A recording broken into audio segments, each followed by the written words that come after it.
So hello again, Jason Kunisch from US Freedom Flyers for another call with yet another victory. Could you explain what this victory is about and how it came about? There's really three mandates that affect most Americans. And one is the OSHA, which is the occupational health part of the government. And that involves, employees of companies that have, or I should say, they're employees of more than 100 in these companies. Mm-hmm. Now, that first mandate that was struck down in Texas. The other part of this was healthcare workers. Now, in the state of Ohio, the state of Florida, and also now coming up nationwide, the federal mandate that has to do with healthcare workers is being struck down. Now, in addition to that, there's the federal contractor issue. So anyone who works for a company that is a contractor with the federal government, even if you never stepped foot in a federal building, if you don't go to work in any of this stuff, if you never actually handle federal business in any way, just because you're employed by that company, they're saying you have to get vaccinated as well. And so US Freedom Flyers, among other groups, have filed suit in different courts around the country. And so, for example, US Freedom Flyers has filed a 50-page lawsuit in Florida in the Middle District near Tampa that has to do with these federal contractors. And what we're doing is we've filed on 14 different counts.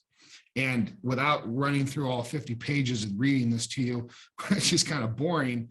If I could just read quickly the little snippet, it's just a paragraph to really explain what the government is trying to have us do and what our response is.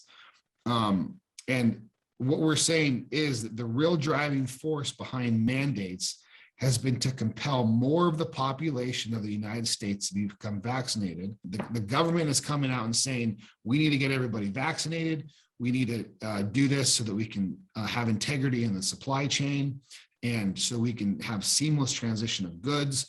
Yet they're failing in the federal contractor front to prove that terminating thousands and thousands of employees is going to do any appreciable good to the supply chain that's already under stress. And I'm assuming that's the way it is in Belgium and France and everywhere else.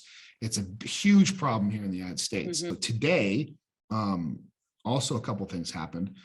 Several states, including Georgia, South Carolina, and others, brought suit against the federal government in a separate case against the federal contractor part. And they had a great success today. The judge struck it down and they said, we are not going to implement this. There hasn't been a single win for the government in any of these things. And so that's really encouraging. Really what we're doing is it's a snowball going down the hill and getting more and more momentum and getting bigger and bigger. And so that's good. Next up is going to be our case. That's going to be heard in front of a judge, like I said, in Florida. And the good thing about the Florida case also is that side by side, there are different, there are other court hearings going on. For example, the mask mandate on transportation, specifically with the healthcare workers. It's a win for most. It's not a win yet for everybody, because there are still private hospitals and healthcare centers that are having their own mandates. And but another part of this we view is that these companies, whether they're in the transportation industry, whether they're in healthcare or elsewhere, they're kind of getting the support in their spine or the guts to have their own mandates because they assume that the federal government will support them. You have several companies, most companies in the airline industry in the United States, who are saying that the only reason why we're doing this is because of a federal mandate. So it's logical to say, well, now that it's being struck down, there's no more need to have these mandates at the workforce.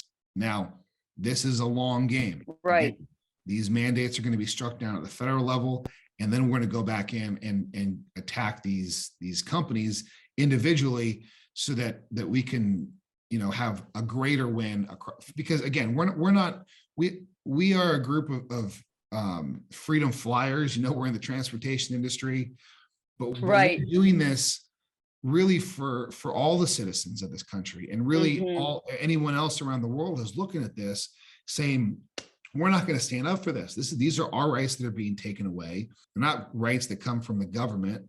I'm a free entity, and I'm going to say no to this. And so that's what we're standing up for, and that's what we're hopefully going to continue to win on. I've been talking about the power of one. The government and these entities want to make you think that you are one person away from the mass group. They want to make you think you're crazy. They might want to make you think that you're the one who's not thinking correctly, or you're weird, or you're wrong. And what I say to those people is that you need to turn that power of one around and say, I am one, but I'm going to influence you, and that's two. And we're going to influence 4 and 8 and 16 and 32 and 64, and it's going to keep growing. We're raising awareness, because we realize too, again, we can't do this ourselves, but we can tell other people about it, and they can write their representatives, and they can make a stink there. All these actions coming together, hopefully, like you said, it's piecemeal. It's like little things at a time, just chipping away at the block. Yes. Thank you so much again, and keep going. Good luck, and hopefully we'll hear about other victories. Thank you. Yes, absolutely. God bless you. You too. Yeah.